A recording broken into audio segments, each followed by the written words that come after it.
Olá, sou Maitê, psicóloga do programa Formação do Instituto Fazendo História. Estamos aqui hoje no Instituto Polis para mais uma oficina presencial do projeto Formação Profissional para o Trabalho com Jovens, com apoio do FUNCAD, que é o Fundo Municipal dos Direitos da Criança e do Adolescente. E o tema da oficina de hoje é Pega a Visão, uso de drogas na adolescência. Gente, bom dia todo mundo. Obrigada por terem vindo nessa friaca que tá. Não tá fácil, né, levantar da cama. Pelo menos hoje não tá chovendo, tá com solzinho. Já ajudou. Bom, meu nome é Larissa, podem me chamar de Lari. Acho que o que a gente pensou hoje é mais numa troca. Então, é a primeira vez que eu estou com uma câmera falando, enfim, com um microfone. Então, vocês perderam o nervoso, tá?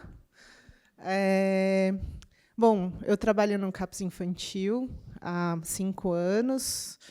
Tenho formação, né? Fiz residência depois da graduação, então faz mais ou menos aí uns 7 anos que eu acompanho pessoas com sofrimento psíquico aí desenvolvidos pelo uso de substância, né? E aí recebi esse convite. Então, hoje, na verdade, a gente vai dividir em 2 momentos. Na verdade, vão ser 3 momentos no total. Esse que vai ser um pouco mais expositivo. Vocês receberam umas perguntinhas aí, que a ideia é aquecer mesmo. Assim. A gente está aqui para trocar experiência, para trocar formas de visão de cuidado, de mundo. Quando a gente fala de um tema tabu, né? Acho que falar de droga é um tema tabu. Então, acho que sempre também, às vezes, passa pela experiência pessoal de cada um. É uma coisa que é um tabu e, ao mesmo tempo, acontece muito corriqueiramente, né? No cotidiano das pessoas. Então, sintam-se à vontade aí para poder contribuir. É uma troca mesmo, certo? As perguntas foram uma forma mais de disparar mesmo. Não tem certo, não tem errado. Acho que é para a gente pensar.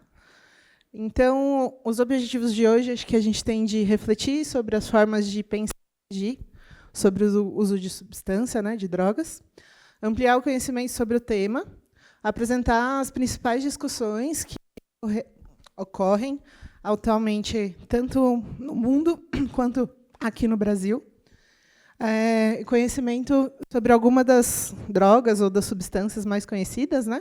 Apresentar os primeiros cuidados em caso de intoxicação e onde que a gente procura ajuda. Quais são os lugares da rede que oferecem cuidado para as pessoas com uso problemático de drogas. A gente usou, enfim, o nome droga aqui porque eu acho que é mais fácil. Mas a gente também pensa em substância psicoativa, né? Então, primeiro quis trazer para vocês um pouco do histórico de uso de drogas pela humanidade. Porque a droga não foi... Enfim, a substância psicoativa que tem... O que é droga, né? Droga é uma substância que age no cérebro de certa maneira, que altera o estado de percepção e consciência. Então, essa busca por alteração de percepção e consciência, ela é antiga, muito antiga, e faz parte de mais diversas culturas, né? Então, aqui eu trouxe um pouco na pré-história, né? Então, assim, a gente não tem como afirmar com certeza, mas os historiadores falam que provavelmente os cogumelos alucinógenos foram o primeiro tipo de substância, alimento que a humanidade testou e falou: nossa, isso aqui muda, assim, né? Então, como era de, enfim, costume andar e colher plantas e se alimentar, né? Antes mesmo da humanidade ter essa coisa de plantar, colher, ficar num lugar só, né? Quando era um nômade ainda, ficava andando, caçando e tal. Provavelmente as pessoas já experimentavam cogumelos alucinógenos. Na antiguidade, né, se a gente for pensar aí no Mediterrâneo, Império Bizantino, lá, Grécia, a gente tem um largo uso de ópio e maconha, né, principalmente ali no Império Bizantino. Não sei se vocês já assistiram, sei lá, tipo, deixa eu ver, Alexandre o Grande, ali, por ali. Então, o ópio... Eu não sei como é que eu uso esse negócio. Assim, ó, aqui, ó. O ópio e maconha eram as principais substâncias de uso, tá? E se a gente for pensar no álcool, Grécia e Roma aí são impérios que tinham até deus para isso, né? Eram culturas politeístas, ou seja, tinham vários deuses, e eles tinham uma importância tão grande para o vinho, né, de celebração, de estar junto, que tinham deuses, né? Um chamava Dionísio para os gregos e Baco para os romanos. Se a gente for pensar aí na história dos povos originários indígenas, rapé, maconha, jurema, folha de coca e outras plantas, elas fazem parte fundamental da cultura dessa população, né? Então, não é só uso por uso, assim, fazem parte de rituais, de festejar, de curar doenças. A coca, que é a folha, para os povos andinos, ela é uma folha sagrada, né? Andes, tipo Peru ali, Bolívia, é uma folha sagrada. Eles ofereciam, inclusive, as folhas para os deuses como forma de agradecimento. Eles falam que a coca foi uma planta de Pachamama, né, que é a divindade que eles cultuam, para aguentar o trabalho, para curar. Enfim, acho que outras populações também têm essa relação com outras plantas, né? Pode ser. Aqui no Brasil, a gente tinha a galera, né, que já vivia aqui, tinha cultura, quando a gente tem a invasão portuguesa, que, através do catolicismo e da catequização da população originária e também, né, através da escravização da população negra, que trouxe da África, né, começou a recriminação do uso de substâncias, principalmente da maconha, legalizando só o tabaco e o álcool. Né? Então, aqui no Brasil, a gente tinha o uso de jurema, enfim, principalmente que a gente conhece, do rapé. E aí, a partir da invasão portuguesa, começou a ter um movimento de criminalização. Mas, para vocês terem ideia, folha, por exemplo, a maconha, usavam o cânhamo da maconha para fazer até as velas das naus, enfim. Tem toda uma história aí da maconha, e como que ela foi relacionada a culturas afros brasileiras, né? E o porquê dela ser criminalizada, principalmente. Enfim, se a gente for avançando na história, uso restrito de substância, SPA é substância psicoativa. Porém, por exemplo, a gente tem o exemplo da cocaína, que não só era comercializada, como era prescrita medicinalmente até mais ou menos 1920. Tem a história do Freud, né? Enfim, que o Freud chegou a consumir cocaína, de fato, fazia parte da terapêutica dele, enfim, até fazia parte do refrigerante Coca-Cola. Então, quando a Coca-Cola surgiu lá atrás, né, de fato tinha o componente da cocaína, e que isso foi deixando, né? Hoje em dia não tem mais e tal. E aí acho que a gente e era importante falar que a cocaína tinha um lugar para as pessoas, tanto como, enfim, de pessoas intelectuais, tinha um lugar social, né, de quem usava essa substância nessa época. E aí acho que, quando a gente vai avançando, lá pelos anos 70, 80, que teve o grande movimento hippie, né, que foi ganhando aí Woodstock, etc., foi quando começou os primeiros protestos para a legalização da maconha, que quem começou foi o movimento hippie, né? Atualmente, a gente tem grandes problemáticas relacionadas ao uso de droga, né? Aí, principalmente o tráfico, o aumento da população carcerária e descriminalização, e o debate da descriminalização da maconha, que uma coisa é legalização, outra coisa é descriminalização. É importante a gente ir falando disso. E aí, acho que as pessoas, eu acho que eu coloquei essa pergunta também nas fichinhas, é uma pergunta para a gente pensar.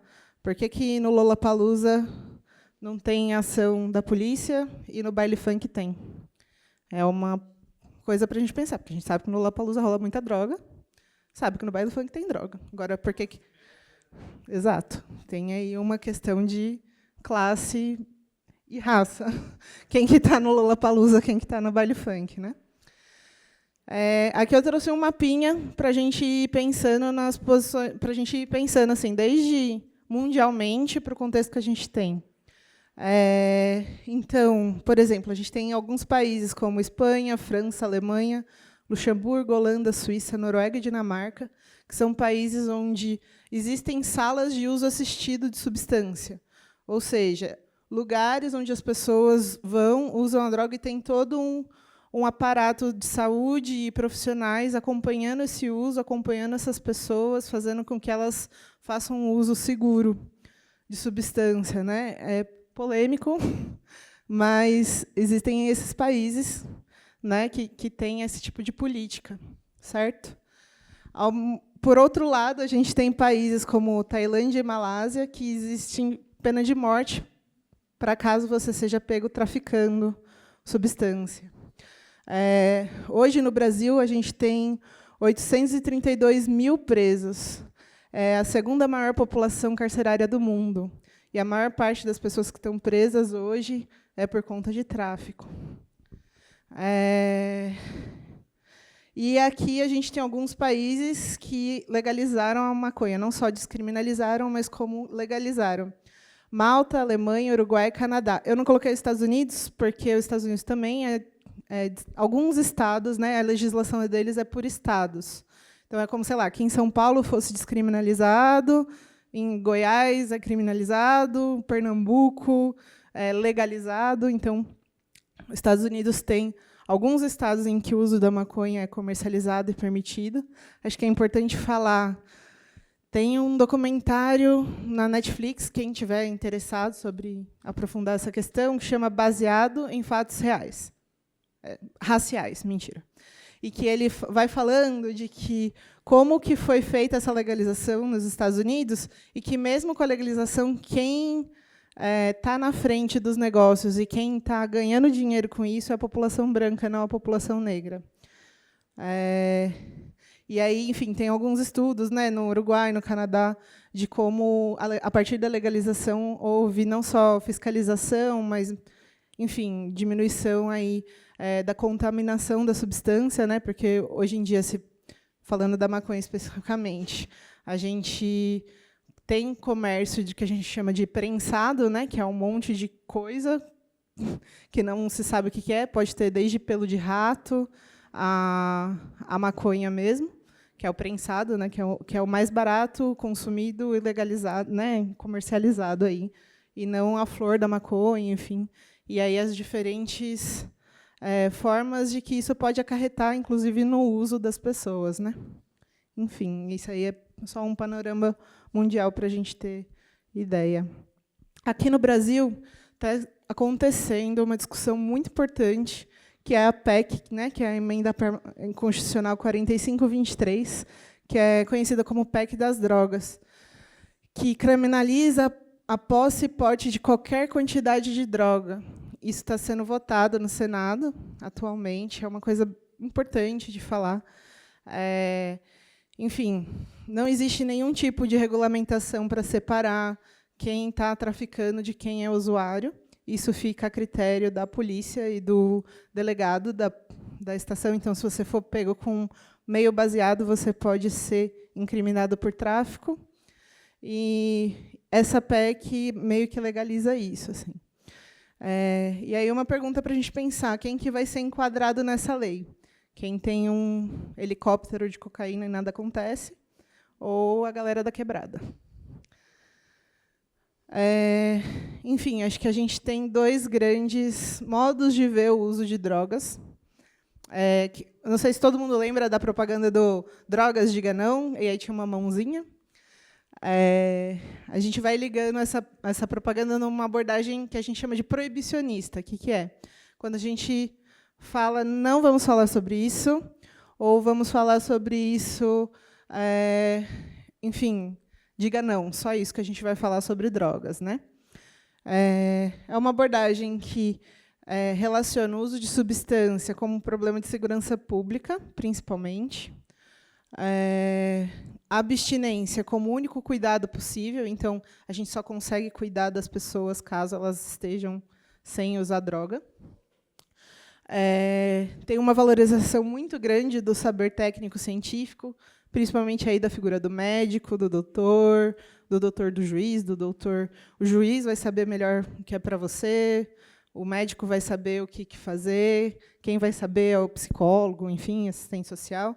É uma valorização bem grande do saber técnico científico, não tem tanta valorização assim do conhecimento da pessoa sobre si.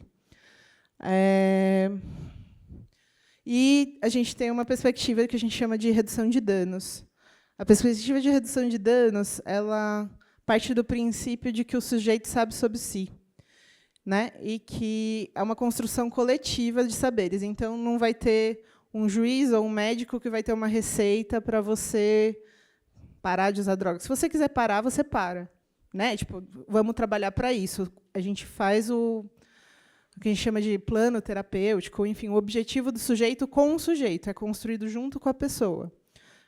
Você quer, sei lá, trocar o uso de substância. Estou exagerando no uso de cocaína, preciso, sei lá, preciso diminuir, não está dando certo. O que você acha que te acalma? Né? Isso é feito junto com o sujeito, isso não é feito separado dele. É uma perspectiva da redução de danos. Foco nas pessoas e não só no uso de substância.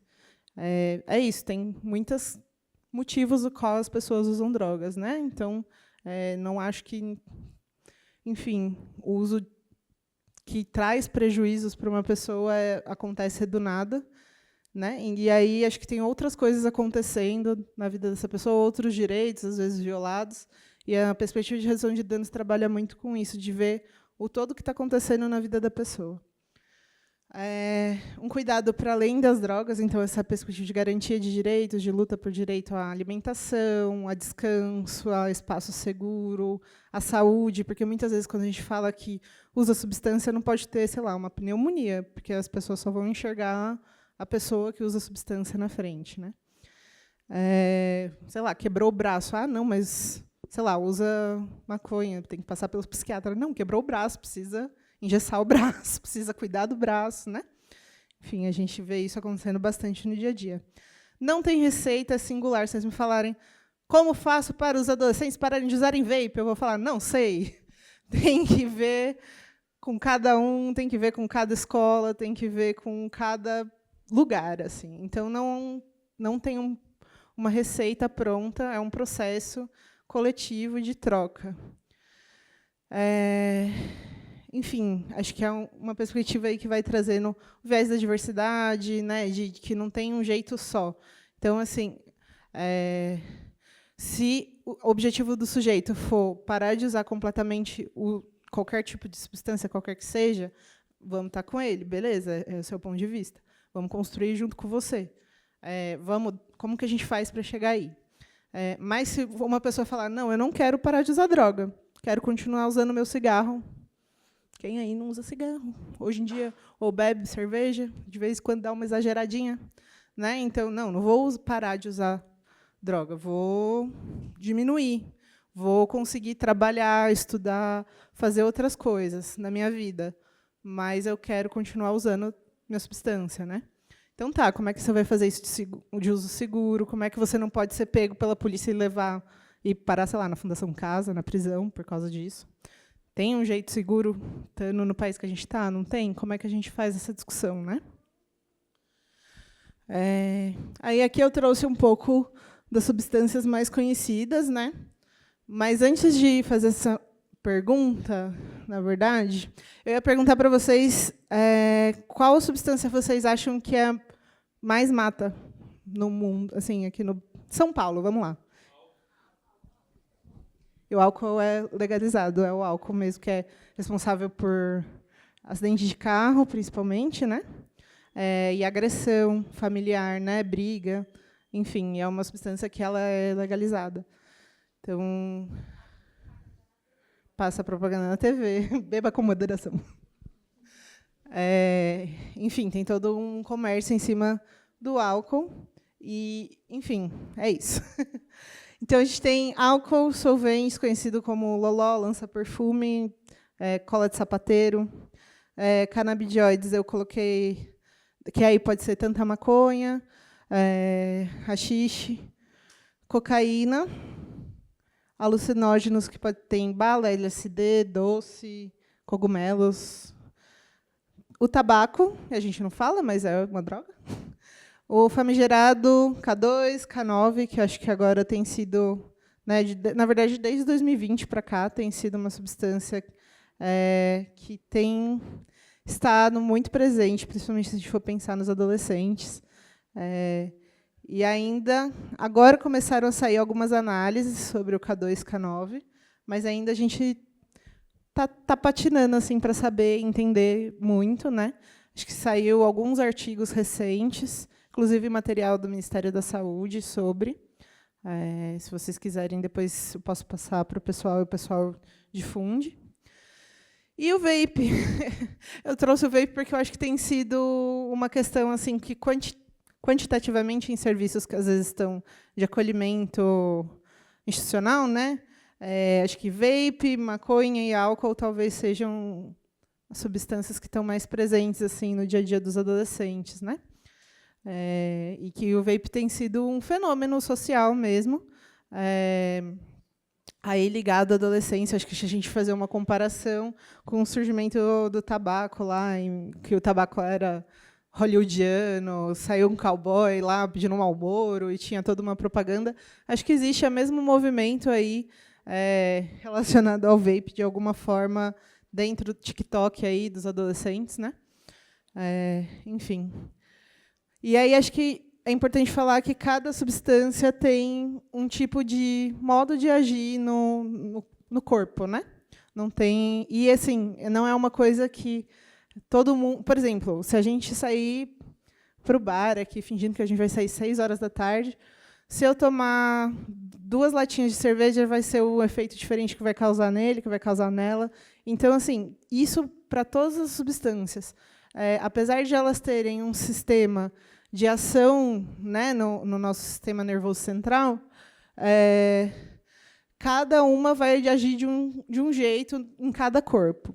A gente tem substâncias que têm, como o álcool, por exemplo, que tem um pico de euforia e depois um pico que a gente chama de depressão. A gente tem, normalmente, o efeito de canabinoides, que é um relaxamento de modo geral, uma sonolência, pode ter uma fome, famosa larica, depois, né, do uso.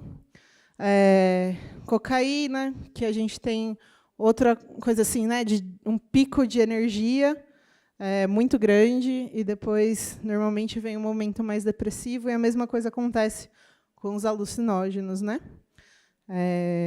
Enfim. Tabaco também, um relaxamento bem grande. Os adolescentes vão falando de um relaxamento também no uso de vape, socialização, importante, né? K2 e K9 também perda, quase que beira ali a perda de consciência, né? Mas é isso. Se você tem muito material sobre e mistura, né, de uso de substâncias combinadas, né? Então, álcool com cocaína, solvente com álcool, alucinógeno com álcool, para entender um pouco melhor sobre o perigo da mistura também, tem um material que eu recomendo de acesso, do Edley. Eles têm uma tabela, inclusive. Eu não trouxe, porque senão vai ficar muito sobre a substância e pouco sobre o debate sobre a droga, mas tem muito material né, sobre essas misturas que normalmente as pessoas acabam fazendo. É claro que a recomendação de uso é sempre, se você for fazer o uso, ser de uma substância e não misturar, mas a mistura entre algumas substâncias é bem conhecida e bem comum, né? Enfim, inclusive com os adolescentes. E é isso, a gente tem uma tríade aqui, né, que normalmente fala de tríade de efeito, que a gente sempre chama da substância, do sujeito e do contexto.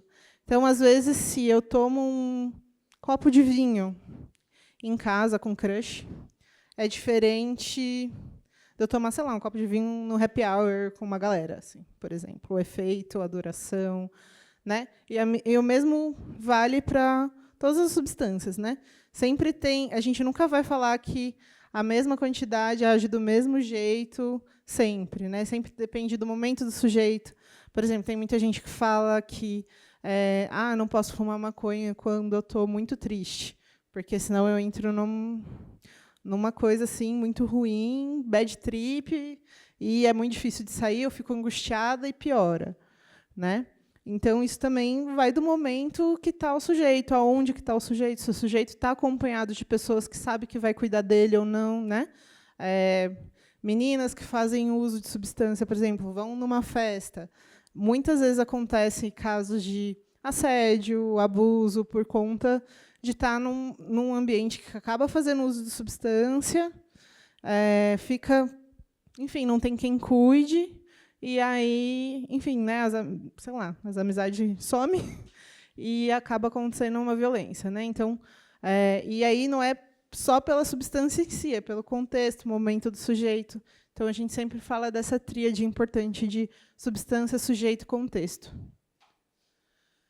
Sinais de alerta. A gente que está no dia a dia, e aí a gente fala, putz, quando que eu tenho que mandar para a UPA, para o PS, para, enfim, primeiros socorros imediatos, assim, né?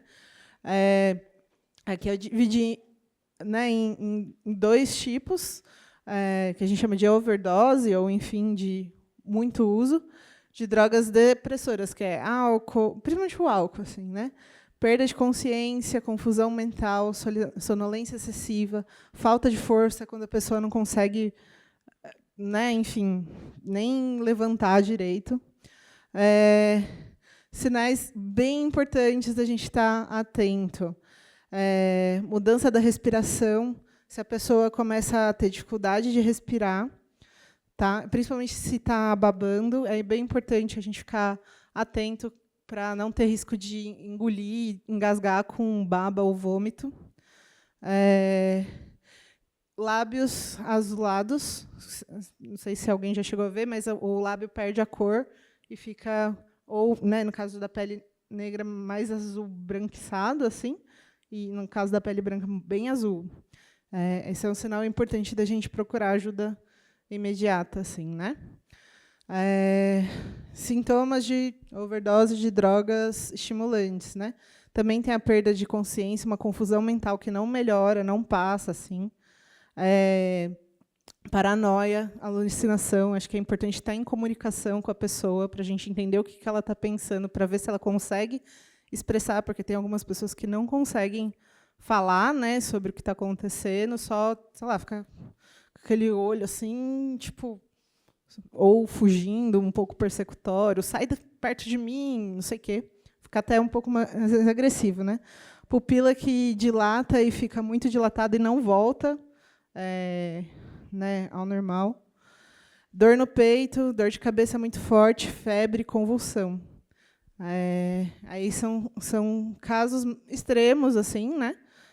Que a gente sempre fala que é importante ficar atento para procurar ajuda imediata para o pronto-socorro, tá?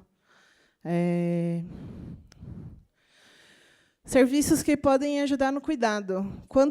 Primeiro, assim, quando que a gente procura ajuda? Toda pessoa que usa substância precisa de um serviço de saúde, se a gente for entender que é um problema de saúde, não só de segurança pública.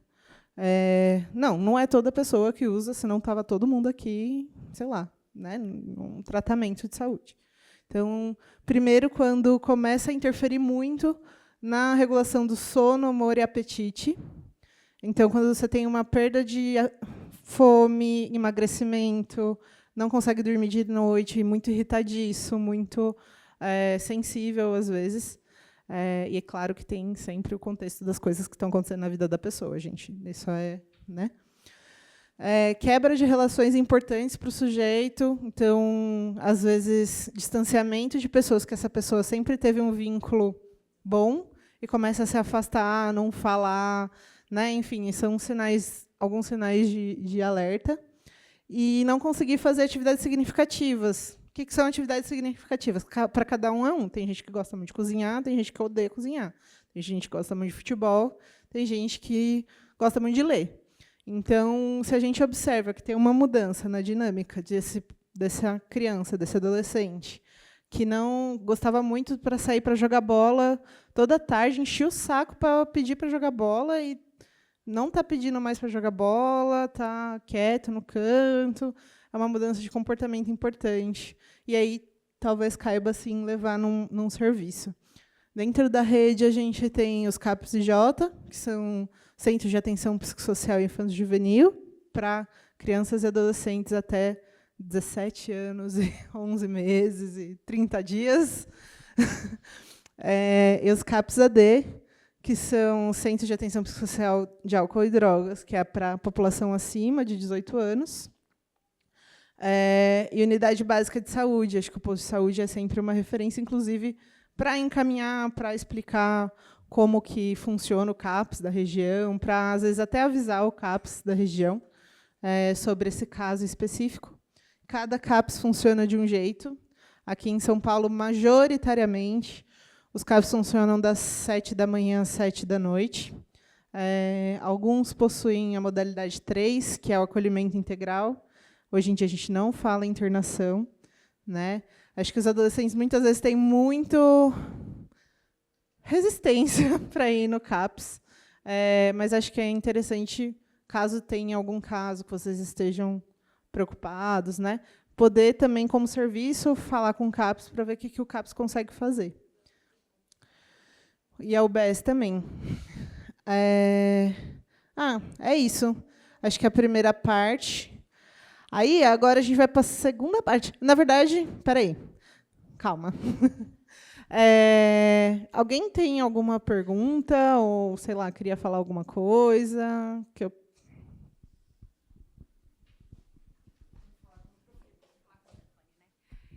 Bom dia.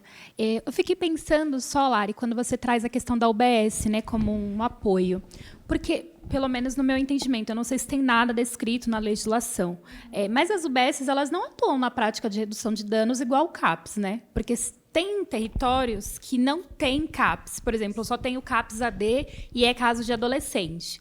E aí eu fico pensando, né, o que a gente tem, a UBS ou UPA, né? Ou AMA, às vezes.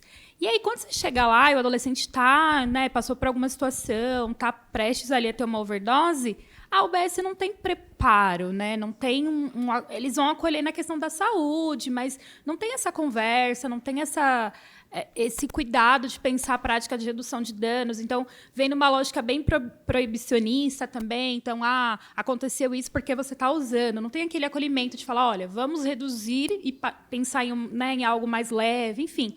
E eu fiquei pensando, tem alguma coisa dentro da legislação, quando os territórios não têm o CAPS, o que a gente poderia pensar nisso? Acho que é muito legal essa pergunta. Teoricamente, dentro das UBSs, a gente tem as equipes multiprofissionais, antigos NASFs, que é Núcleo de Apoio à Saúde da Família. E aí é para essa equipe conseguir fazer um atendimento nesse sentido, da redução de danos, de um acolhimento com outra tecnologia, que acho que a gente vai pensando em tecnologias, assim, tecnologia mais dura, leve e dura, que é um moço que gosta de... que assim, a gente não classifica cuidados, né? Acho que é tão importante, sei lá, cuidar de coisas objetivas, mas as subjetivas também.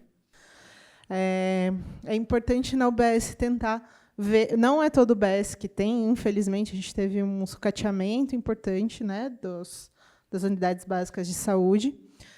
Mas aqui em São Paulo, majoritariamente, as UBSs têm a equipe multiprofissional. Que são formados normalmente por psicólogo, assistente social, terapeuta ocupacional, enfim, outras profissões. É que a agenda é muito louca, porque normalmente não é, por exemplo, uma equipe multiprofissional por UBS, é uma equipe multiprofissional que dá conta de 2 a 4 UBSs do território. Então, de segunda-feira, sei lá, vou dar um exemplo aqui, segunda-feira está na República, na terça-feira na Sé, na quinta-feira na Nossa Senhora do Brasil, isso em outros territórios. Então, vai muito da dinâmica do território, mas, assim, legislativamente, deveria... É um pouco da premissa do consultório na rua, que tem um pessoal do Bom Par. O consultório da rua é uma política pública feita para abordar pessoas em situação de rua que normalmente têm um uso atrelado importante de substância, na perspectiva da atenção básica. O rolê da redução de danos ele pode ser feito em qualquer lugar. O SAICA pode fazer redução de danos. Todo mundo pode fazer redução de danos, né? Não, acho que a premissa da redução de danos é acolher o sujeito, ouvir, sem julgar. Acho que, às vezes, a gente tem os nossos pensamentos, nossa moral, ou até nossa experiência pessoal mesmo, que atravessa, às vezes, né? E aí eu acho que a redução de danos vai pedindo troca. Vamos aí, eu não sei o que fazer, mas vamos conversar. Então, não é uma tecnologia que... É claro que tem pessoas que têm uma formação para isso, mas, a priori, todo mundo pode fazer redução de danos, né? Mas, infelizmente, não é toda a UBS que tem profissionais disponíveis para fazer esse acolhimento no tempo, né? Acho que quando a gente fala uso de substância, principalmente com adolescente, tem uma coisa do tempo que, às vezes, de um mês para o outro, piora muito, assim, né? Ao mesmo tempo, também tem, do mesmo jeito que piora, às vezes melhora. Então, tem uma coisa da interferência ali no tempo, que, às vezes, o CAPS consegue dar um contorno maior, mas não é todo o território que tem CAPS. E aí é importante ver se a UBS tem essa flexibilidade, assim, a equipe multi. É isso. Mais alguém tem alguma dúvida? Questão? Gente, pode falar. Trouxe assuntos polêmicos. Na minha é uma provocação, na verdade, não é uma pergunta. Por exemplo, eu atuo na área da Cracolândia. Uhum. E eu vejo assim, todo dia a GCM tacando bomba, batendo e muda de um lugar para o outro. Eu não trabalho necessariamente, trabalho com idosos, né? Num CAE, mas que fica na região da Cracolândia. E eu fico pensando qual saída seria possível, porque violência eu não acho que é uma saída para nenhum tipo de situação. As pessoas ali estão doentes, estão precisando de ajuda, então não adianta ter bala de borracha, bomba de gás. Então eu ficava pensando assim, qual um caminho de se pensar quando a pessoa atinge um nível de drogadição muito destrutivo? Acho que é uma coisa para a gente pensar como cidadão, assim, também, né? Obrigada pela sua colocação, sua provocação. Acho que tiveram outros momentos de outro tipo de política de atuação, já que a gente está falando da Cracolândia. A gente teve o momento do DBA, né? Que é o Programa de Braços Abertos, por exemplo, que eles faziam um tipo de programa que a gente chama de Housing First, que é uma abordagem que vem do Canadá, que coloca a moradia como o primeiro direito a ser assegurado de uma pessoa para a gente conseguir pensar em outras coisas. O DBA era um programa que contava com uma equipe bem extensa, multiprofissional. Era uma política pública que tinha braços na Secretaria da Assistência, da Saúde e de Habitação. Enfim, era uma outra forma de... Isso aqui está falhando, às vezes. De olhar essa questão social, né? Acho que tem relatórios importantes feitos do DBA, da época, né? Foi até 2015, eu acho, 16, se eu não me engano. Foi uma política da prefeitura aqui de São Paulo, né? Pensando exatamente nessa região, nessa questão. Isso, é uma política pública diferente da que está sendo feita agora, que é a política da violência, né? Então, é isso. Acho que você mesmo deu a resposta. Também compartilho dessa opinião que violência, se violência adiantasse alguma coisa, não ia precisar gastar 3 balas de borracha e 3 bombas no mesmo lugar. Né? Se as pessoas aprendessem através da violência, né? Não era... Enfim, era só jogar a bomba e estava resolvido o problema, né? E a gente vê que, na verdade, só vai transferindo o problema de lugar. O problema, sendo que são vários problemas. E sempre acho que consultar a população. Acho que, por exemplo, a primeira coisa que precisava fazer era ver, e aí, o que vocês acham que vocês precisam? Né? Fala aí, o que dá para a gente fazer? Sempre com essa troca, assim, né? Enfim, acho que Não é uma resposta, porque acho que é uma reflexão para a gente pensar mesmo. Agora que vem a parte que eu acho que é mais legal, na verdade, que por isso que chama Oficina Pega a Visão. A ideia é que a gente se divida em alguns grupos. O pessoal deve ter pegado a lista para a gente saber mais ou menos quantas pessoas, mas eu acho que vão ser uns 4 grupos. Cada um vai ganhar uma cor de post-it. E aí esses grupos vão para lugares diferentes. A ideia é que cada pessoa que esteja aqui pense numa cena. Uma cena que te inquietou, que te machucou, que te desafiou, enfim, do seu cotidiano de trabalho. E aí você pode escrever num papel essa cena. Eu estava sábado, 11 horas da noite, sozinha, com as 15 crianças, chegou um menino doido do baile. E o que eu faço? Não sei. Você escreve só a cena, certo? Cada pessoa que escreveu essa cena vai compartilhar essa cena com a equipe que vai estar junto com você, com o seu grupo amarelo, verde, enfim. A ideia é que todo mundo possa ouvir sua cena e que a gente escolha... Acho que dá tempo... Que horas são?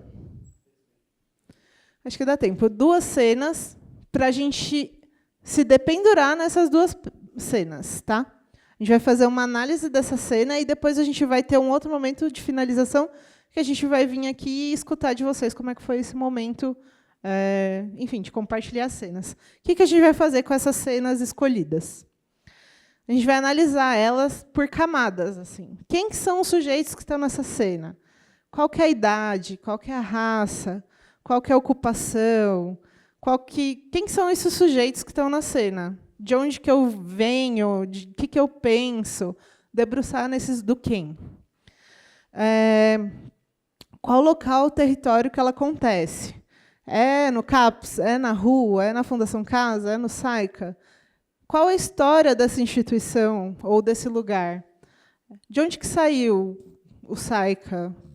De onde que saiu o CAPS? De onde que saiu? Ou se for na rua, essa rua... Qual que é a história dessa rua? Assim, ela sempre teve, né? Assim, óbvio que ela sempre teve ali, mas tem uma circulação de pessoas que usam substância nessa rua? Não, enfim, qual que é a história desse lugar? Existe alguma função social atrelada a esse lugar? Então, qual que é a função social do SAICA? Qual que é a função social da Fundação Casa? Qual que é a função social ligada historicamente? Às vezes, né, não só... Acho que é importante falar, né? Por exemplo, o CAPS não existia, nasceu como manicômio e existe práticas manicomiais. E, da mesma forma, por exemplo, a política de abrigamento, né, de adolescente, de criança e adolescente, surgiu muito, sei lá, da religiosidade e tal, e hoje em dia é uma política pública, né? Mas rola né, o passado está aí, e às vezes ele se reproduz no presente, e aí a gente, às vezes, está nesses rolês. Quais os paradigmas e projetos de mundo que a gente pode observar? Então, o que pega nessa cena? Por que te inquietou? Por que te machucou? Por que é difícil? Existe algum tensionamento? Se sim, quais, por quê? Eu vou deixar esse PowerPoint aqui, tá? Enquanto... Quais necessidades são evidenciadas nessa cena? É uma necessidade de acolhimento? É uma necessidade de entrar na casa? É uma necessidade de escuta? A gente pensar na necessidade que está sendo evidenciada. É uma necessidade de comer? De tomar banho?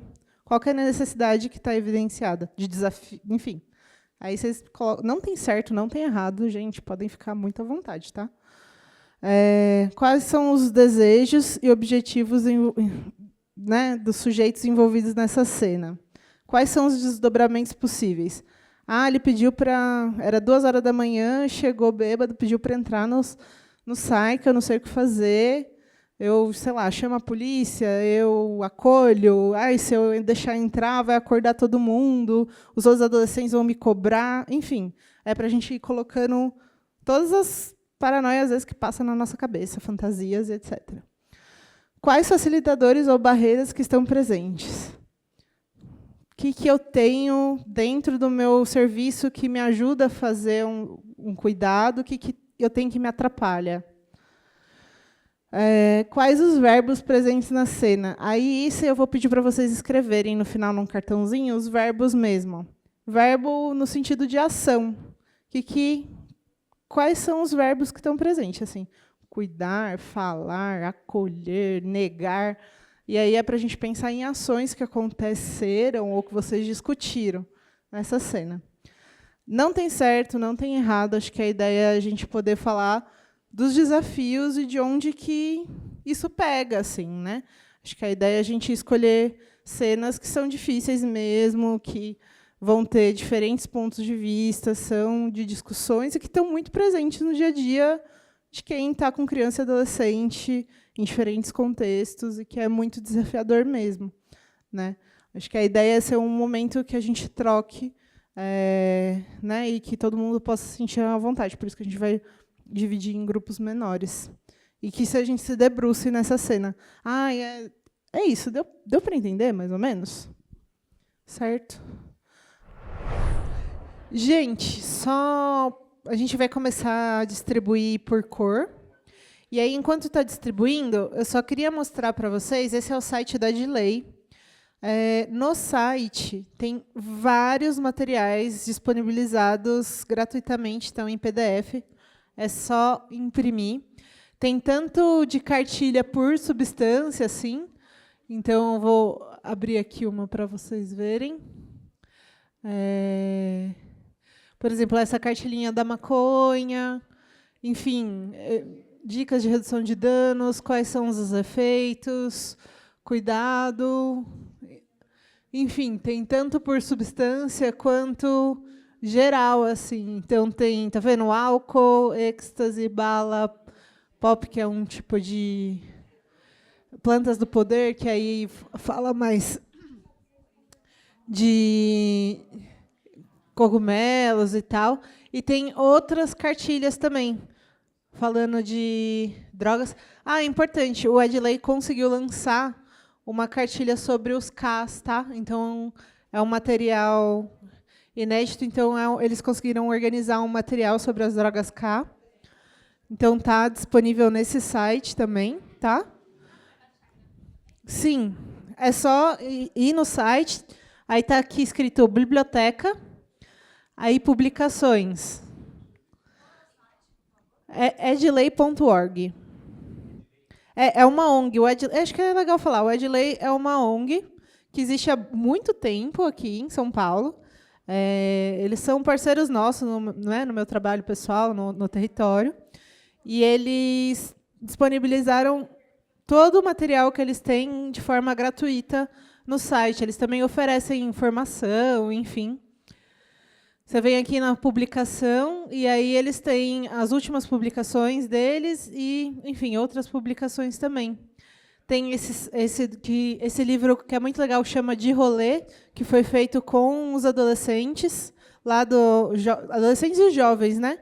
No Centro de Convivência da Edilei. É um livro feito por eles, que chama As 1000 Fitas de uma Juventude Inconformada com a Lei. Enfim, eu baixei algumas aqui para dar uma olhada. Esse aqui é o De Rolê. E aí é muito legal, porque eles falam que é um livro para você escrever, pichar, um livro interativo, é um material bem legal para trabalhar com um adolescente. Dá bastante certo. Tem esse, por exemplo, do Baque ao Crack, também, que é um material interessante, que vai falando aí da política de redução de danos. Uma cartilha que é interessante, que aí eu acho que me lembrou a pergunta da UBS, né? Que está uma, sei lá, enfermeira, médica, falando: você usa drogas? Aí o moço: meu Deus do céu, o que é drogas para você, minha senhora? Enfim, é um material que normalmente é bem ilustrativo, chamativo, colorido, interessante de trabalhar junto, tá? Então, tá tudo disponibilizado aqui no... Tá vendo, por exemplo, por substância aqui da cocaína, aí um pouco da história da cocaína, efeito, dica de redução de danos, interação com, né, uso e duração da droga, cuidado com a mistura. E aí é que eles colocam, por exemplo, misturas que a gente tinha falado, né, que precisa tomar cuidado. Então, por exemplo, cocaína e álcool, cocaína inalante. Enfim, é uma referência. Assim, acho que o Edley é uma ONG aí de referência para a gente quando a gente fala de cuidado e redução de danos. É um material que está disponibilizado na internet, todo mundo pode acessar. Aí eu acho que o único que eles não têm material, acho que é cigarro e o vape. Isso ele não está no site deles, mas as outras substâncias, acho que todas estão aí. Enfim, e é uma linguagem simples, fácil de ler, é bem tranquilo, assim, tá? Todo mundo já tem um post-it de cor, todo mundo? Então, aí a gente vai fazer assim, 2 grupos, o laranja e o rosa vão ficar aqui na sala, aí cada um num lado, tipo assim, um grupo laranja fica aqui, o rosa fica aqui, e aí o verde e o amarelo ficam lá fora. E aí o outro grupo fica aqui nas mesas redondas, onde a gente estava fazendo o lanche. E aqui eu vou deixar o slide que a gente estava com as perguntas, caso vocês queiram tirar foto, ou, enfim, voltar aqui para dar uma olhadinha. Tá bom? Tem alguém que tem alguma dúvida sobre a oficina? Ou que não está com papel? Não? Então é isso, gente. Bora começar. Eu vou passar nos grupos só para ver como é que está indo, mas a ideia é que vocês tenham autonomia para discutir, enfim, para fazer do jeito que vocês entenderem, tá?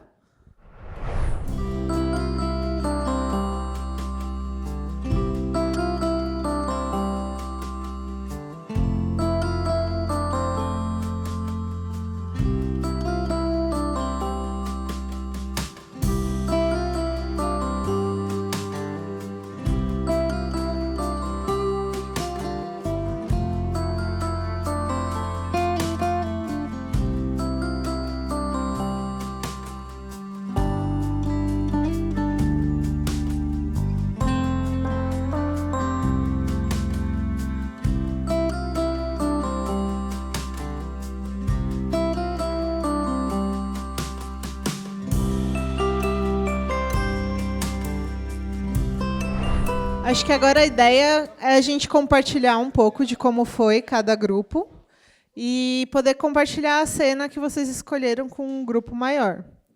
Então, na verdade, agora é a vez de vocês tomarem o microfone. Aí aqui eu só vou pedir para a gente colocar os verbos que a gente elencou, né, que vocês elencaram, para a gente fazer um painel de verbos aqui para a gente olhar no final. E aí, no final, tem uma poesia para todo mundo. A gente encerra com poesia um pouco para, né, que é um assunto difícil, às vezes. Então, ajuda um pouco. Tem algum grupo que se sente mais à vontade para começar? A ideia é que sim. Mas o grupo todo, gente. Vocês querem começar? Qual que é a cor do grupo? Então, amarelo, venham. Ah, meu Deus, espera aí que outro grupo... Pode o amarelo, então vem amarelo. Vou começar por ordem alfabética, então. Pode ser, acho que é justo. É justo que dá uma vergonha pegar esse microfone e ficar aqui na frente, que é melhor em grupo mesmo. Eu sou Milton, trabalho no serviço de medida socioeducativa lá no Jaçanã. Bom dia, gente. Eu sou Vitória, sou assistente social de SAICA de Indaiatuba. Bom dia, meu nome é Robson, sou assistente social, não estou atuando no momento, e eu trabalho na CPTM. Bom dia, eu sou a Maísa, eu sou psicóloga e atuo na República Jovem Feminina. Bom dia, eu sou a Ana Paula, sou psicóloga no SAICA também em Indaiatuba. Bom dia, eu sou a Rose e sou orientadora lá da Casa Edith no Tatuapé, um SAICA. Bom, cada um escreveu uma história, né? E aí a gente viu que há uma coisa muito similar. A falta de família na vida dos meninos que usam droga, né? E tanto os pais também serem usuários de droga. Então, ficou muito evidente isso nas nossas conversas lá, né? Eu contei uma história, né, de um menino que a gente atende lá no serviço de medida, que ele é usuário de K2, o pai é usuário de K2, a mãe é usuária de K2, e então não tem ninguém pelo menino. E ele um dia chegou lá no serviço e pediu para ser abrigado, né? Nós conseguimos, ele teve uma crise de abstinência dentro do serviço, e a gente socorreu ele e levamos para o Conselho Tutelar. Ele foi abrigado, ficou lá 2 dias, saiu, né? E aí, aí ele voltou para o serviço e a gente levou ele no antigo Cratóide, que é aqui na Estação da Luz, e o Cratóide deu um conselho para nós. Leva ele para Cracolândia, larga ele lá, que só assim ele vai conseguir ser internado. Então, nós ficamos bem chocados com o conselho, com o que a gente ouviu, né? E pegamos o menino e levamos ele de volta. Então, assim, não tem ninguém por ele, né? Porque como os pais são usuários, o restante da família não quer saber, né? Os irmãos dele já foram adotados, né? Todos estavam no SAICA e já foram adotados, e a gente estava conversando isso, ele não sabe que os irmãos foram adotados. E quem é que vai falar para ele que os irmãos foram adotados, inclusive por família estrangeira? Então, a gente nem sabe onde estão essas crianças, né? Porque ele chegou lá depois dessas crianças terem sido adotadas, né? Então, ele chegou no serviço de medida, então a gente não tem a menor ideia para onde essas crianças foram, né? E, assim, de quem que é a responsabilidade de falar para o João, né, muito usuário de K2, que ele não vai mais ver esses irmãos, né? Então, são vários problemas, né? O uso da substância, o pai e a mãe, que também são usuários, né? A precariedade da casa onde ele mora, né? A gente foi fazer a visita e viu, lá não dá para morar, uma pessoa não tem como morar naquele lugar, né? Então, são vários problemas que não é só a drogadição, mas o entorno da vida do João, né? O que fazer com o João? Né? O serviço de medida não pode ficar sozinho aí nessa coisa, né? Quando nós falamos com o Conselho Tutelar, a conselheira falou para mim: mas você não pode arrumar vaga no SAICA por aí? Né?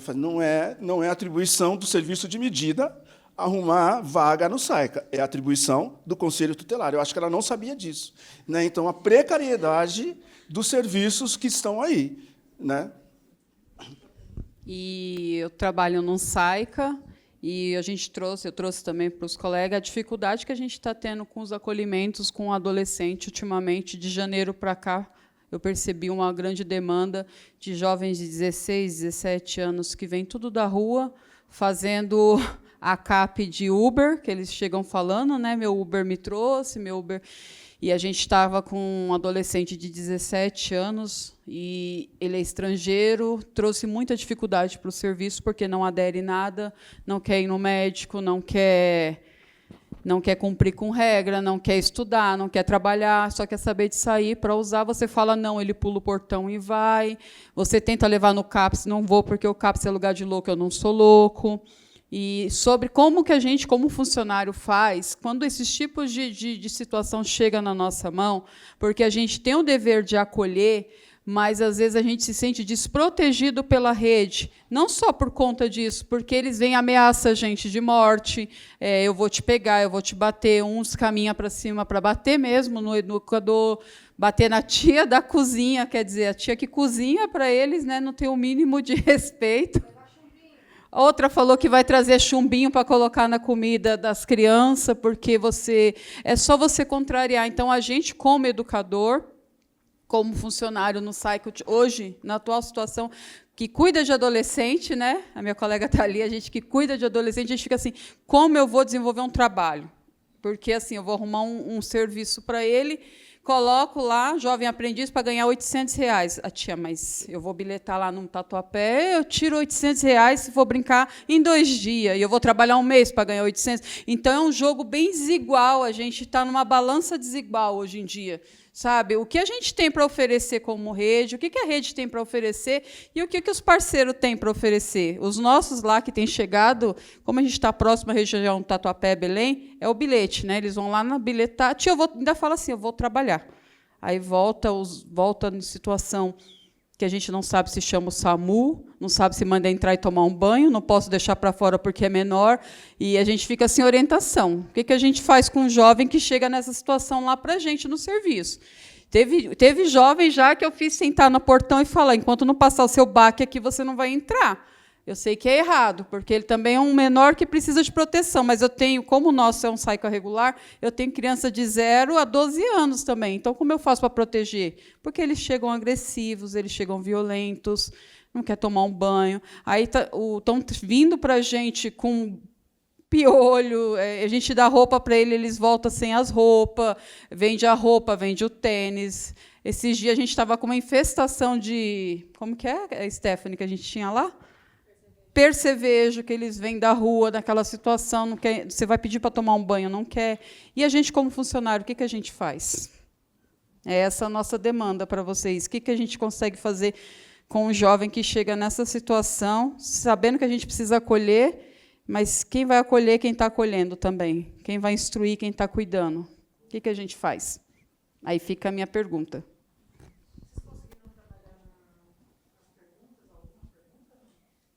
A gente está com essa demanda do João, né?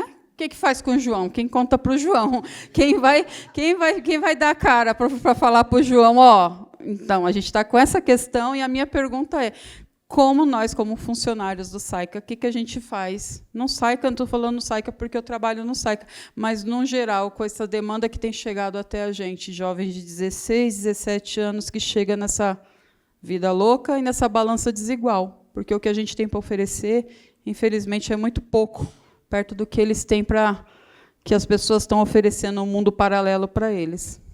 Aí fica a nossa pergunta. Eu acho que, de alguma forma, a gente não detalhou ponto a ponto das perguntas que tinham aqui. A gente foi vendo no geral, no contexto. Território, contexto, a situação familiar, a ausência também, às vezes, de recursos ali no território, ou até mesmo a ausência, no caso que ele trouxe, até de saber a verdade que os irmãos foram para adoção. Porque, assim, esse menino, ele até buscou o SAICA, né, querendo encontrar os irmãos, e até hoje, até na fala que é até angustiante dos técnicos, dos profissionais como um todo, ninguém tem coragem de dizer para ele. E, assim, a justiça também, o juiz, e assim, ele vai ficar procurando isso. Exato. É uma coisa mínima também, mas é até compreensível com os profissionais, porque, às vezes, é até algo que a justiça deveria fazer também, né, o pessoal do CRES, do Serviço PAEF e tudo mais, mas, pelo que tem de informação, a rede é bem falha em relação a esse, pelo menos nesse caso que ele se debruçou por mais tempo, a gente percebe que tem vários níveis assim, de falhas mesmo da rede. O que ficou nítido em todos os casos é uma ausência de uma articulação de uma rede consistente, né? Do qual a atuação funciona em todas as esferas, porque parece que em alguns casos ficam todos centralizados em um serviço. Ou é o MSE, por conta do João, ou é o SAICA, né? E aí parece que vai enfraquecendo, e à medida que as coisas vão enfraquecendo, a gente não sabe o que fazer. Então, o caso não anda e fica essa complexidade, né? Que a gente fica numa situação da qual a gente vê a situação de risco, também teve evidência de violência, né? Violência institucional, violência do Estado, violência familiar, né? E o que faz com todas essas demandas, né? Para onde vai? Se a rede não é consistente, a gente não sabe como encaminhar, né? Quem é que vai nos ajudar a fazer esse trabalho? Porque é muita demanda para pouco serviço. Acho que a pergunta é como é que a gente fortalece e constrói uma rede coesa, assim, né? Então, quais são os recursos que vocês têm? Sei que lá perto da Tatuapé tem CAPS. Não sei como é que é o contato de vocês lá, se é possível fazer contato institucional, né? Tipo, pedindo informação, enfim. Não sei como é que é a relação. Cada território vai ter um recurso, né? Mas acho que a pergunta é mais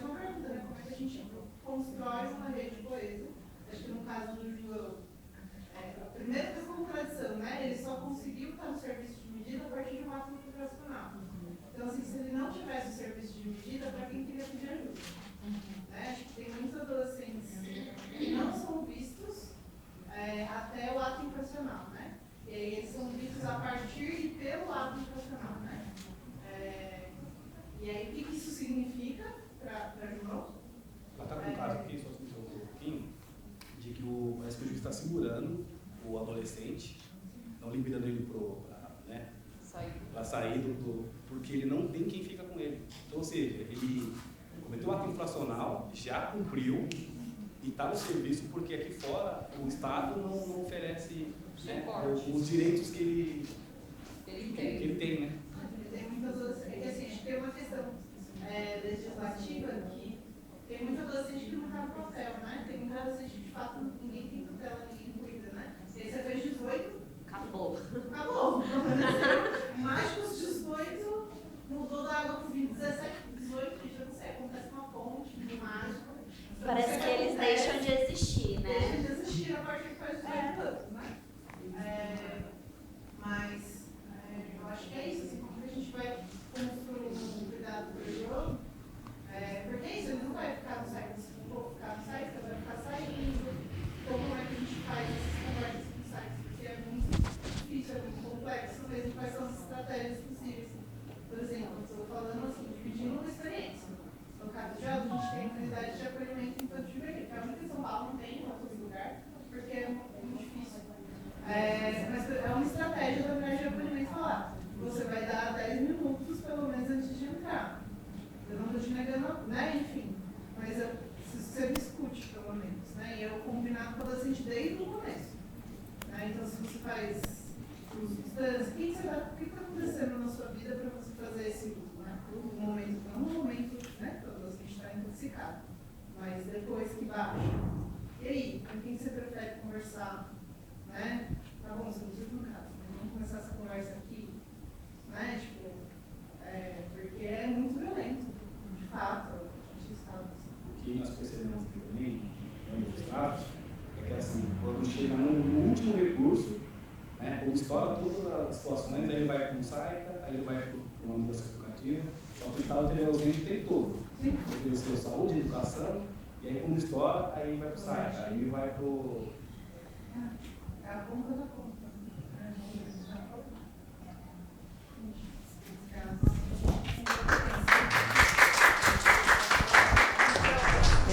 Bom dia, boa tarde já, né? Meu nome é Samantha, sou educadora social do Instituto Superbeat. O caso aconteceu quando eu trabalhava num SAICA, Estrela do Amanhã, na Zona Norte de São Paulo. É um caso de uma família onde um menino de 11 anos botou fogo na sua casa com seus irmãos e um deles faleceu. E eles foram direcionados ao SAICA, né? A morar no SAICA. E o mais velho, de 14 anos, Gustavo, na época, muito revoltado com o mais novo por ter botado fogo, a gente começou a perceber que o comportamento dele foi mudando no SAICA, onde também eles foram porque eles não tinham uma estrutura, uma ajuda, né, geral, tanto da saúde, educação. Ele foi violados todos esses direitos deles e eles foram começar a ter acesso quando foram para o SAICA. E lá foi diagnosticado onde realmente, né, o menino tinha esquizofrenia, foi acompanhado pelo CAPS, e o Gustavo começou a fazer uso de drogas. E ficou mais difícil ainda a gente conseguir aquela rede de apoio familiar. Por quê? Porque ele foi tirado, né, de tudo aquilo que ele tinha, foi totalmente acabado, né? Só tinha a mãe. No caso, até a mãe foi tirada, foi violada ali. E essa mãe ficou desorientada, porque aí ela conseguiu reconstruir a casa, tudo. Só que o que acontece? Um dos filhos, por revolta, que é o Gustavo, começou a fazer uso, perdeu o controle, sumir nos finais de semana que ela ia buscar ele. Ele já não queria mais ir, queria ficar na rua, começou a trabalhar vendendo bala. E eles saíram do SAICA. Nisso que eles saíram, o SAICA ainda acompanhou a família durante 6 meses. A mãe conseguiu dar continuidade no mais novo, que tinha a doença. Mas o Gustavo, que ficou envolvido com as drogas, infelizmente está perdido. Hoje, né, no momento, a gente não sabe o que acontece com ele. Então, essa rede de apoio que ela teve quando ele veio para o SAICA se perdeu completamente quando voltou para a família, né? Então, é bem complicado. Observação. Eu acho que aí, nesse caso, foi o que a gente discutiu aqui, o quanto que é importante o trabalho em rede. Por exemplo, foi decretada uma lei que teria assistentes sociais e psicólogos nas escolas. Isso está acontecendo? Se tornou uma realidade? Olha a importância. Porque se uma professora na escola notifica, né, que ela não faz o diagnóstico, ela notifica, ela tem a percepção que a criança já tem uma esquizofrenia, tem algum outro tipo de problema e pede para a família procurar um profissional da área para identificar isso, talvez a criança não tinha colocado fogo na casa e o irmãozinho não tivesse morrido. Aí a gente vê também a importância do serviço em rede. De repente, se uma UBS tem um atendimento psicológico de qualidade, porque quem já passou em psicólogo de UBS aqui, sabe que ele não te atende em 1 minuto. Não é um atendimento de qualidade que você recebe. Se tem um atendimento de qualidade, será que essa criança também já não teria um outro suporte? Não seria uma rede de apoio para essa família também que impedisse de acontecer esse caso? E aí a gente vê o quanto que o Estado ele vai cometendo uma série de violências até chegar numa situação que tem essa tragédia, que gera uma morte e a mãe ainda é responsabilizada por isso, porque ela não tem uma estrutura econômica, ela não tem um respaldo familiar, ela não tem uma estrutura perto da região dela, porque a gente estava debatendo, não tinha um CCA para ela colocar os filhos dela. Quem ajudava era uma mãe, que é a avó das crianças, que é idosa, que também tinha as comorbidades dela, não conseguia lidar com as crianças imperativas. Então, a gente vê o quanto que é importante o trabalho em rede. E nós, enquanto profissionais da área, cobrar, sabe, materiais, cobrar estrutura de qualidade para a gente poder exercer nosso trabalho.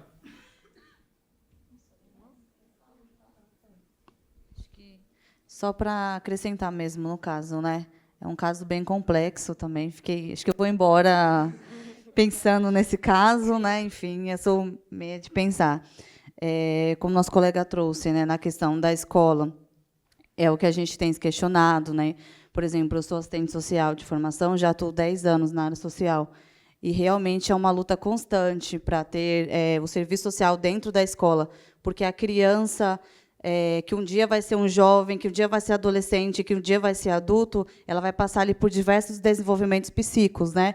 Enfim, e a escola ali, por exemplo, a equipe pedagoga, junto com uma assistente social, um professor, vai conseguir identificar quando a criança trazer alguma sinalização, quando trazer, por exemplo, uma falta de desempenho escolar, né? Por exemplo, crianças que dormem, vão para a escola e dormem o dia todo. Por que essa criança está dormindo? Será que ela não está trabalhando no farol, vendendo bala desde cedo?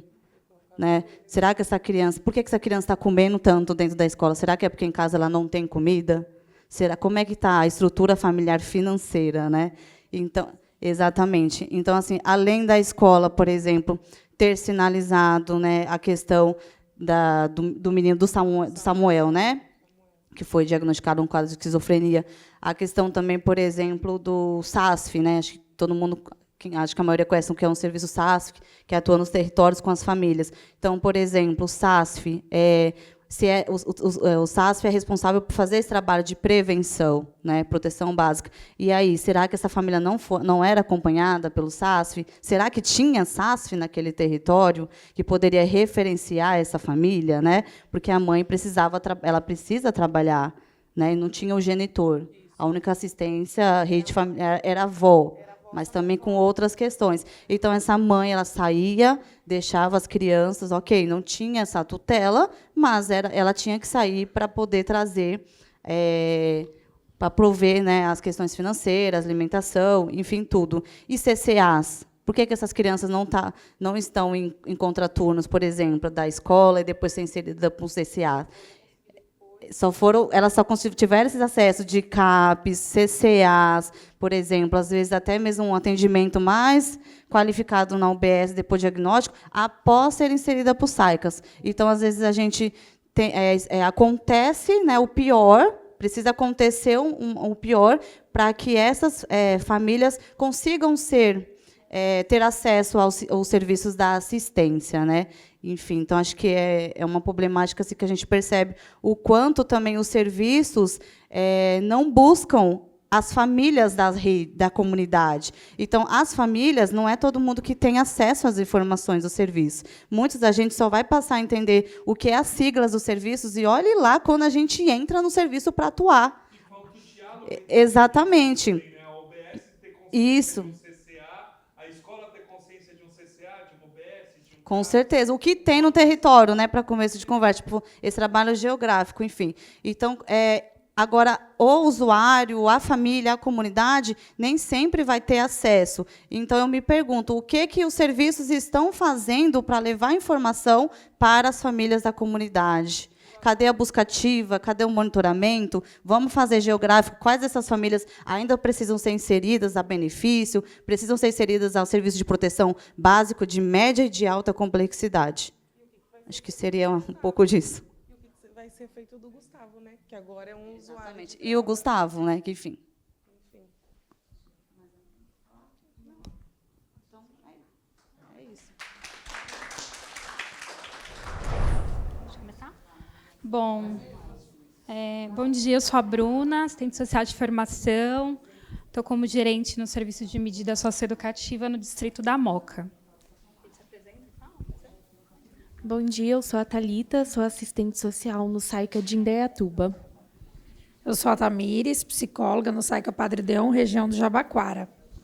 Eu sou a Thaísa, sou educadora social no Instituto Superbid, República Jovem. Eu sou a Milena, eu sou orientadora no SPVV. Acho que a gente compartilha um pouco do que foi trazido aqui, né? Acho que falar da questão de substância e pensar na juventude é pensar nesses serviços, né? E olhar para esses profissionais que estão atuando.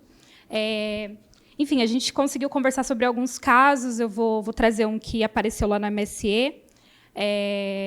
A gente tem um menino de 16 anos, é um menino negro, é um menino que se relaciona com uma menina trans, é um menino que está com a mãe encarcerada, o pai foi morto, é um menino que estava em acolhimento no SAICA, sofreu violência dentro desse SAICA e hoje ele está em situação de rua.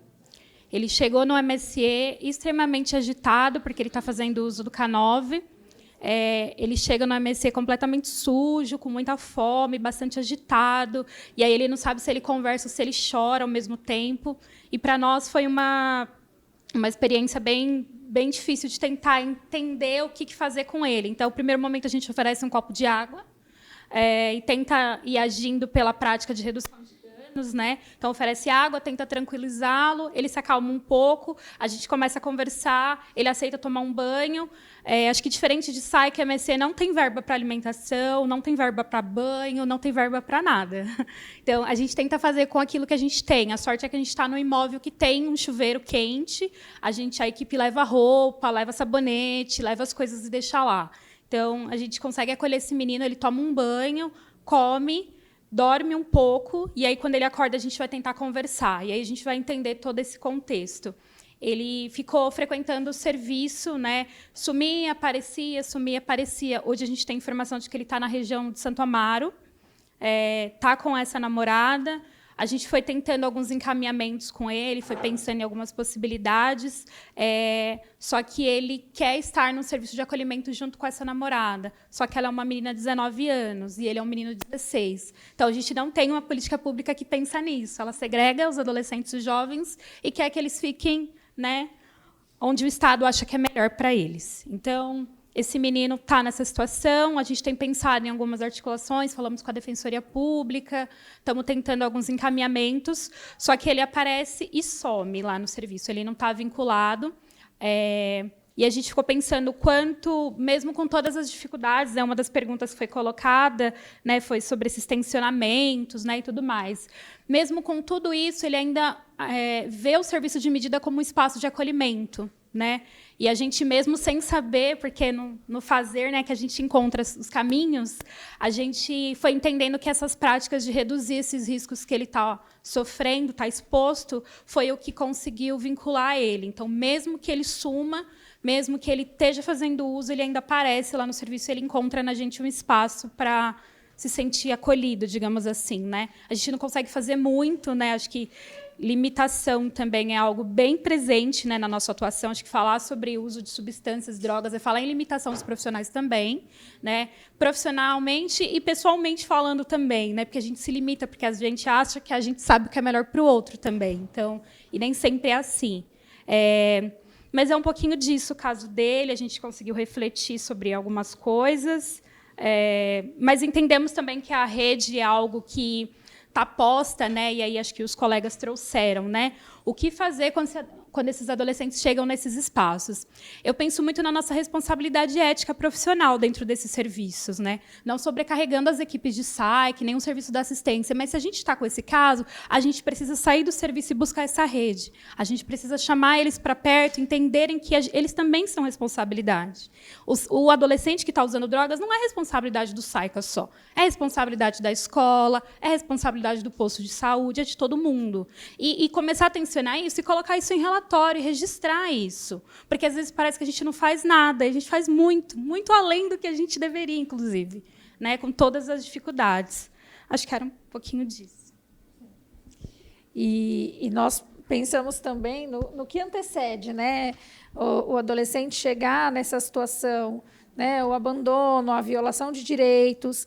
E aí, por exemplo, houve ali uma situação no SAICA, e aí a gente reflete, até nesse outro caso aqui também que a gente pensou, mas a gente reflete na falta de preparo, né, e de formação desses trabalhadores, né? Eu sinto falta disso, ainda que a gente tenha esse encontro, por exemplo, no SAICAS, é muito difícil a gente tirar orientador da casa para que participe dessas formações, para que participe desses encontros, né? A equipe técnica consegue estar um pouco mais presente. E como que a gente replica isso? Como que a gente prepara esses trabalhadores? Como que nós preparamos, né, um pouquinho do que alguma colega falou, né? E quem cuida de quem cuida, né? Porque como que faz esse acolhimento? Porque são questões que transpassam questões pessoais, né? E aí, ali o que ela falou é uma linha muito tênue, né? Entre a ética e o que vai transpassar nossas questões pessoais.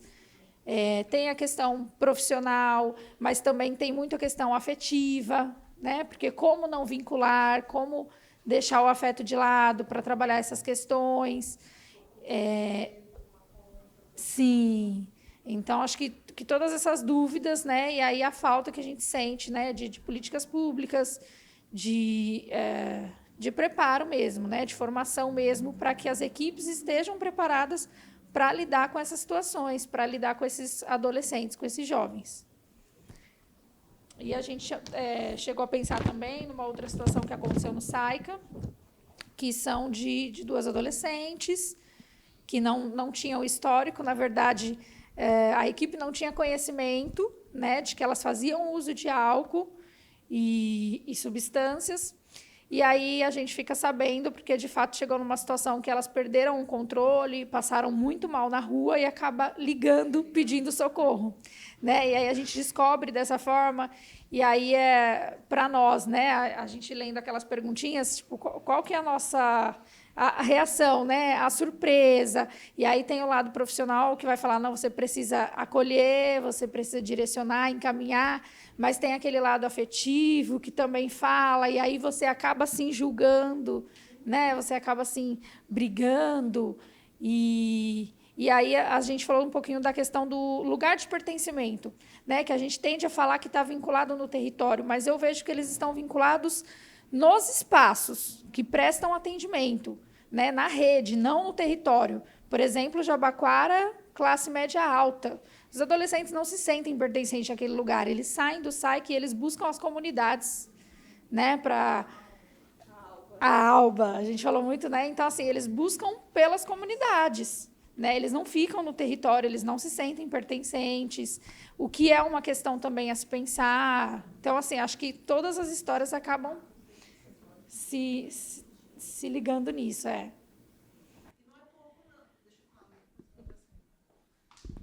Eu acho que às vezes a gente fica muito com sentimento de impotência, né? Mas é muito quando um adolescente reconhece que aquilo que estão fazendo é bom, então é cuidado. Porque normalmente a experiência é tanto de violação e de violência que acaba que a violação e a violência acaba sendo normal, né? Então, quando a gente consegue, acho que a gente gosta de trabalhar com a sensação de marcas, sabe? A gente vai mostrar que tem um outro tipo de lidar com sofrimento possível, que às vezes é oferecendo um copo d'água, porque é o que tem, porque não tem dinheiro para alimentação. Oferecer, quer descansar um pouco, chegar e descansar? Dá, você está mal, tá, né? Isso é bastante, os adolescentes vão reconhecendo isso. Às vezes vão peitar também, vão desafiar esse lugar. Normalmente é o lugar que eles mais atacam, inclusive, são lugares que têm vínculos, né?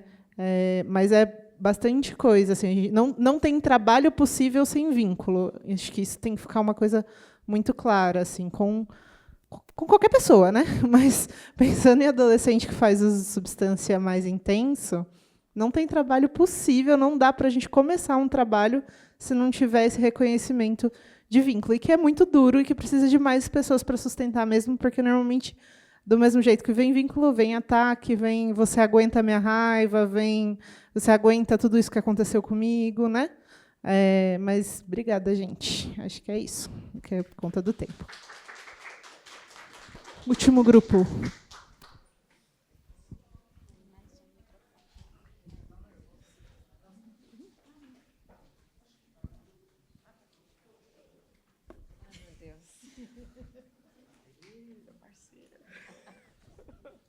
Vou fazer assim com vocês.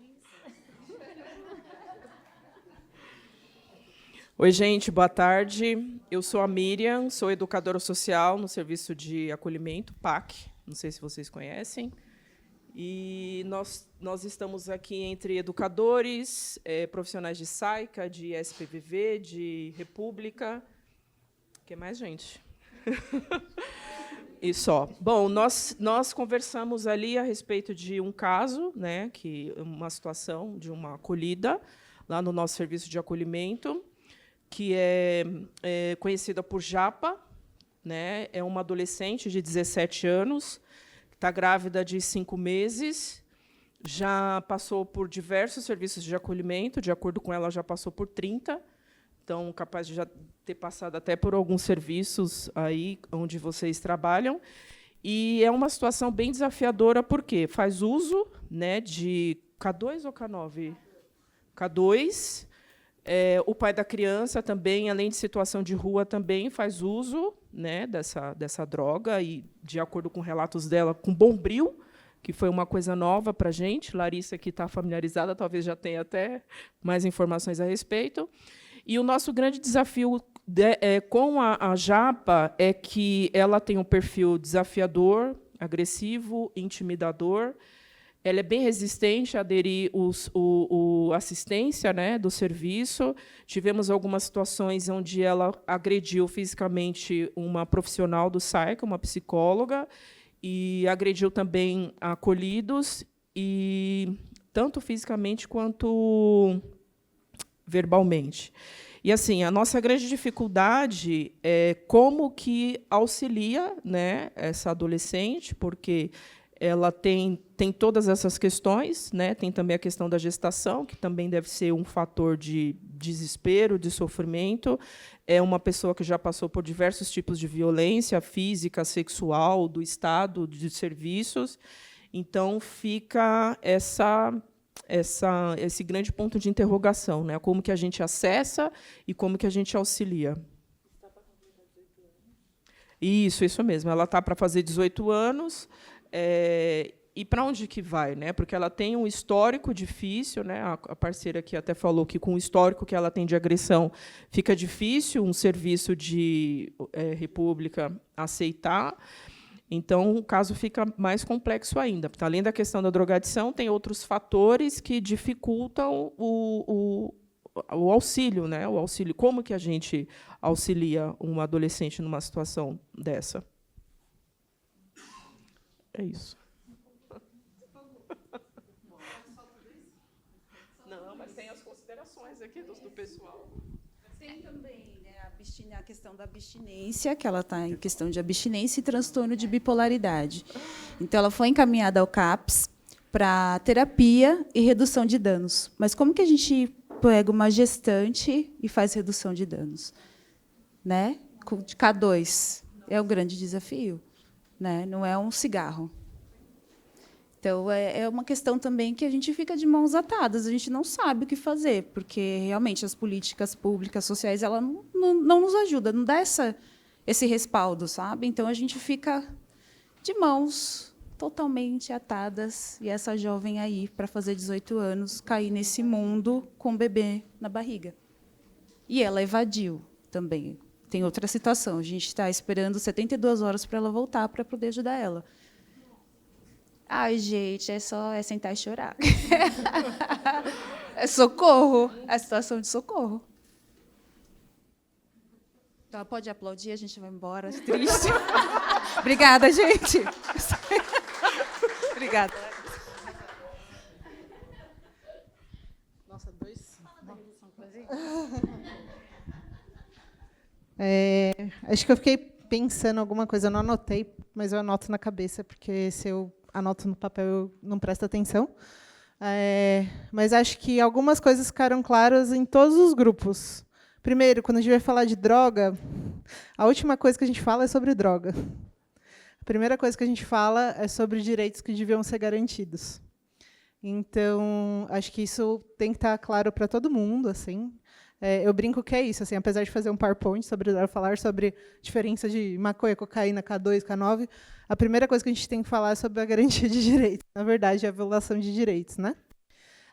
A segunda coisa que eu fiquei pensando é que a redução de danos é isso, tem que ser construída com o sujeito, tem que ver, sei lá, com essa jovem. E aí, como é que você se sente gestante com, né, tipo, fazendo uso, as pessoas te assediam mais ou te respeitam mais, porque tem, às vezes, a questão, por exemplo, da gestação, até das pessoas respeitarem um pouco mais, assediar menos, né? Não sei se é um corpo de uma menina negra, não sei como é que... Japa, eu imagino que ela é amarela, pode ser? Indígena? Então, é um corpo que é hipersexualizado, né? Acho que vocês até colocaram aqui. Agradecer, né, a participação de todo mundo. E aí eu só vou ler rapidinho os verbos aqui. Acolher e cuidar apareceram em todos os grupos. Coloquei todo mundo junto aqui. Junto com cuidar, colocaram ouvir, explicar, agir, socorrer, orientar, cuidar. Acolher é cuidar. Apareceram também intimidar, que acho que é uma coisa que todo mundo foi falando, assim, também, né? Do medo, de não saber como é que fica. É só porque eu acho que a gente é de serviços completamente diferentes e todo mundo, quando fala de uma cena, acho que consegue se relacionar às sensações. Então, acho que quando a gente estiver no trabalho de articular a rede, de encaminhar, de acompanhar, e pensando e lembrando disso, que talvez o outro serviço vá pegar também como que estão se sentindo, assim, né? Acertar, errar, julgar, acho que é isso, assim, que bom que eu fiquei feliz que as pessoas se sentiram à vontade de falando dessas sensações, porque atravessam mesmo a gente. Ninguém é um robô aqui, então tá atento, né? Acho que o máximo que a gente consegue fazer é estar atento e procurar se tem pares, enfim, para a gente o par do dia a dia, sabe? Aquele amigo que consegue te dar um puxão de orelha, que te acolhe, enfim. Acho que eu sou muitas vezes da música do Emicida, tudo que nós tem é nós. No final é um tanto disso, assim. Então, como que a gente cuida da gente nesse sentido, né? E tá atento a essas sensações que podem acontecer com qualquer um, né? Enfim, não tem diploma que proteja de sentir isso aqui, não, gente. Então, articular apareceu bastante também. Experimentar, eu achei muito legal, porque acho que tem um tanto, né, do uso de substância que vai sendo aí pela experimentação, pelo pertencimento também. Sexualizar. Aí colocou falta de informação. Acho que a gente fala pouco, né, sobre alguns assuntos tabus, assim como sexualidade, às vezes, mas como que a gente conversa, o quanto a gente conversa, quando sei lá, a gente conversa sobre substância, ou deixa as crianças só ter hoje em dia tem escola que tem escola que não tem ProErd, né? Que é os policiais falando de droga. Enfim.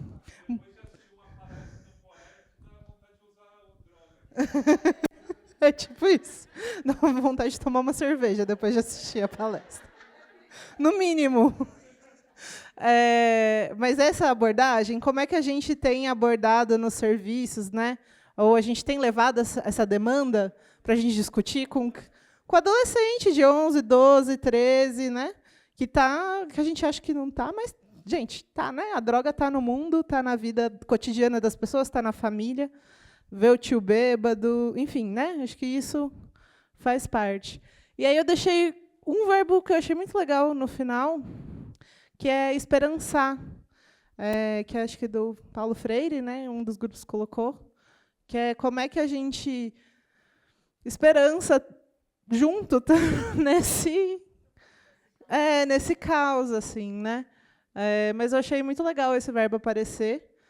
E eu acho que é um trabalho cotidiano aí para todo mundo, estamos juntos, porque não tem respostas, acho que a gente tem algumas orientações, tem cartilhas, né, de histórias, mas acho que as cenas vão provocando isso da gente trocar a experiência mesmo, falar, não sei, no SAICA, quando aconteceu isso, a gente fez isso, lá na República, no MSE, não. Acho que a ideia é que a gente vá compartilhando um saber, fazer de quem está na ponta, porque não vai ter teoria que dê conta da prática.